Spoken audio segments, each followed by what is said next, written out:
Benton and Wilson worked together through the years. Rita Benton, Tom's wife, had always wanted a portrait of her husband.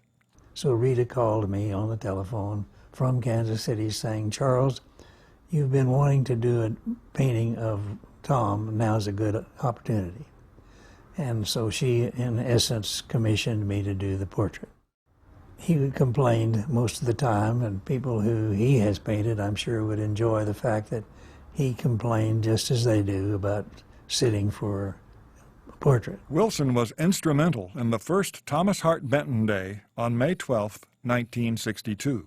So just one of those accidents where someone came to talk to me about having a special day in Neosho for the Boy Scouts. I headed them towards having a special day in Neosho, Tom Benton's birthplace, of having a special day for this great artist. In fact, I said, if Michelangelo was born in Neosho, wouldn't you want to have a special day for Michelangelo? Well, Tom Benton for America is just as important as Michelangelo. And they all agreed and decided then to have a Thomas Hart Benton Day. Wilson attended the Benton Festival and used the opportunity to unveil his Benton portrait. It was unveiled in the community center by President Truman. And that was the first time that Tom Benton introduced me as America's great artist historian, which I have said is not correct, because I am not a historian any more than I am a storyteller, because I love telling the story. But I really never see the story that much until the painting's finished. And then I might say, that's a good story. In 2006, the Thomas Hart Benton Festival was initiated along with the murals of Newton County and southwest Missouri. The celebration was begun to honor Mr. Benton and his lifetime achievements. The festival provides a symposium to pass on to the younger generation an appreciation for art. As the Ozarks inspired Thomas Hart Benton and Charles Banks Wilson, now they are inspiring a new generation of students in the Ozarks. The 2008 Thomas Hart Benton Festival was held in the newly renovated Civic Auditorium in Neosho. The festival celebrated Native American Indian culture in dance, music, food, and a video highlighting Charles Banks Wilson's works. The festival organizers presented Mr. Wilson their Thomas Hart Benton Fellow Award for his lifetime achievements in preserving the culture of Native American Indians. During the festival, over 1,000 students took a mural walk. One of the newest murals, titled Flower Box City, was installed in Neosho's City Hall. This mural was painted by Anthony Benton Good. As you view the mural, you see that flower boxes anchor both sides of it. You'll see the Neosho Fish Hatchery, which is the oldest hatchery west of the Mississippi River. The water and the springs signify the City of Springs, which is another name for Neosho.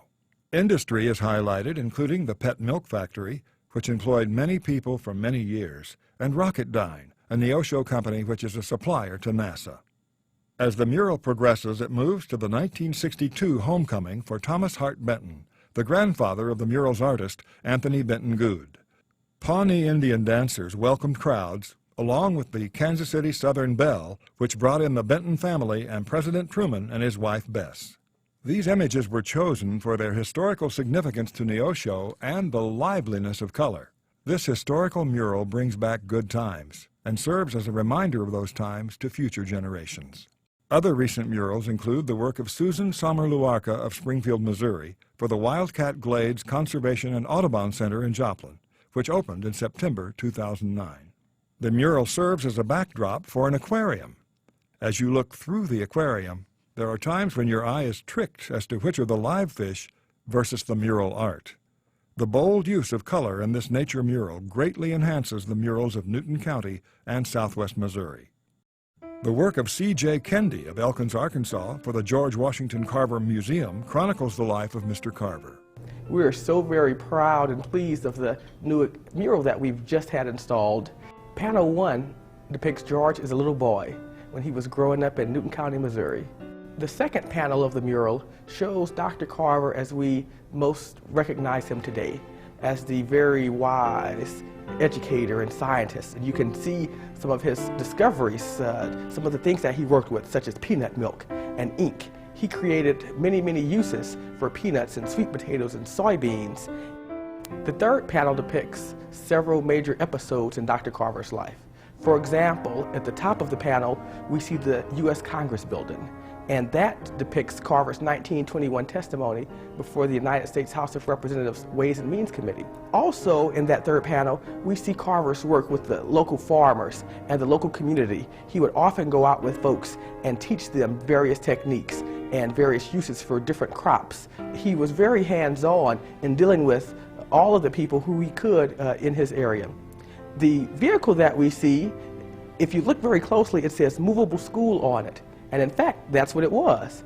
It was called the Jessup Wagon, and Dr. Carver was one of the first people to promote the idea of going out into the communities, sharing with different farmers and other folks ideas to better uplift themselves. Another mural was dedicated on December 6, 2008, on the tragic train wreck at Tipton Ford, Missouri, that happened in 1914. The tragedy brought over 5,000 people who assembled honoring the black and white citizens who died in the train collision. The memorial service was held on the square in Neosho and presided over by both black and white ministers. This mural will be housed in the Neosho United Methodist Church and was painted by Anthony Benton Good.